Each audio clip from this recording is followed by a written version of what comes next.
Hello bachcho, let's read out the question first. A long horizontal wire P carries a current of 50 ampere. It is radially fixed. Another wire of Q is placed directly above and parallel to the P. So यहाँ पर आप देख सकते हैं एक wire था, उसको दो सपोर्ट के साथ फिक्स कर दिया गया था जिसमें से 50 एम्पियर फ्लो हो रहा था. ये P है. अब उसके पैरेलल में एक सेकंड वायर Q को at a distance of D place कर दिया गया है. Right. Now the weight of the wire Q is 0.075 Newton per meter ho and carries a current of 25 ampere. Find the position of wire Q from P so that the wire Q remains suspended due to magnetic repulsion. यानी कि हमें simply D की value calculate करनी है. किसके लिए?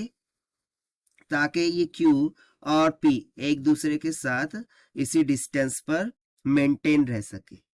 तो चलिए स्टार्ट करते हैं हम सॉल्यूशन से. But before of its let's talk about the key concept which we are going to use here for this question. So देखिए, आपको एक फॉर्मूला तो पता ही होगा कि स्मॉल एलिमेंट के लिए जो फोर्स लग रही होती है due to magnetic field due to per unit length, that is DL, उसका फॉर्मूला क्या हो जाता है? This is equals to mu naught into I1 I2 divided by 2 pi into D. जबकि दो कंडक्टर्स होंगे, उसमें से फ्लो होने वाले करंट I1 I2 होंगे और उनके बिटवीन का डिस्टेंस D होगा तब. ठीक है. सो इसी फॉर्मूले का नाम हम यहाँ पर यूज करने वाले हैं. सो देखिए बेसिकली क्या हो रहा है कि हमें इस Q को और P को at a distance of D इसी तरीके से रखना है, मतलब बैलेंस करना है. सो बेसिकली Q का वेट यदि डाउनवर्ड डायरेक्शन में लग रहा होगा ड्यू टू एक्सेलरेशन ग्रेविटी जो कि mg होगा, सो इस mg को बैलेंस कौन कर रहा होगा? मैग्नेटिक फोर्स और मैग्नेटिक रिपल्शन जो कि P के द्वारा लग रही होंगी अपवर्ड डायरेक्शन में. तो सिंपली इस mg को बैलेंस कौन कर रहा होगा? मैग्नेटिक फोर्स जो कि लग रही होंगी इस वायर के द्वारा ऑन टू दिस. ठीक है. तो सिंपली हमें इन दोनों को बैलेंस करना है और वैल्यू को फाइंड आउट कर लेनी है. राइट. तो चलिए हम देख लेते हैं यहाँ से. सो जो मैग्नेटिक फोर्स होंगी ये किसको बैलेंस करेगा? mg को.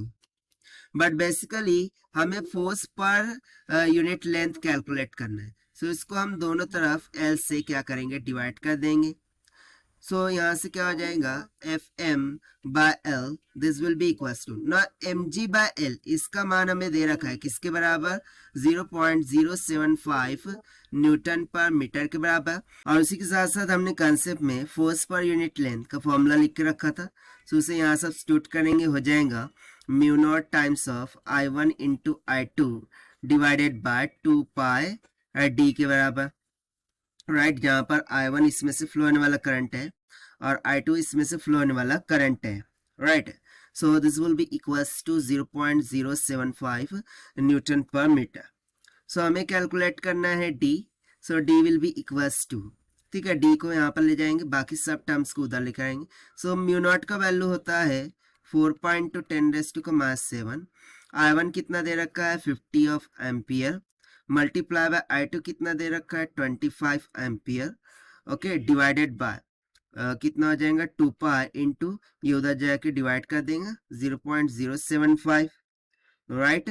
सो यहाँ से जब आप सिंप्लीफाई सॉल्व करते हैं so D will comes out to be 1/3 centimetre. Metre में करेंगे so D will be comes out to be 10⁻²/3 metre. और यही हो जाएगा हमारा आंसर जो कि हमने सॉल्व किया by using the conceptual formula of force per unit length due to the magnetic field से. Now let us check the option. So option C will become correct. So this is the required solution. I hope you understood well. Best of luck. Thank you.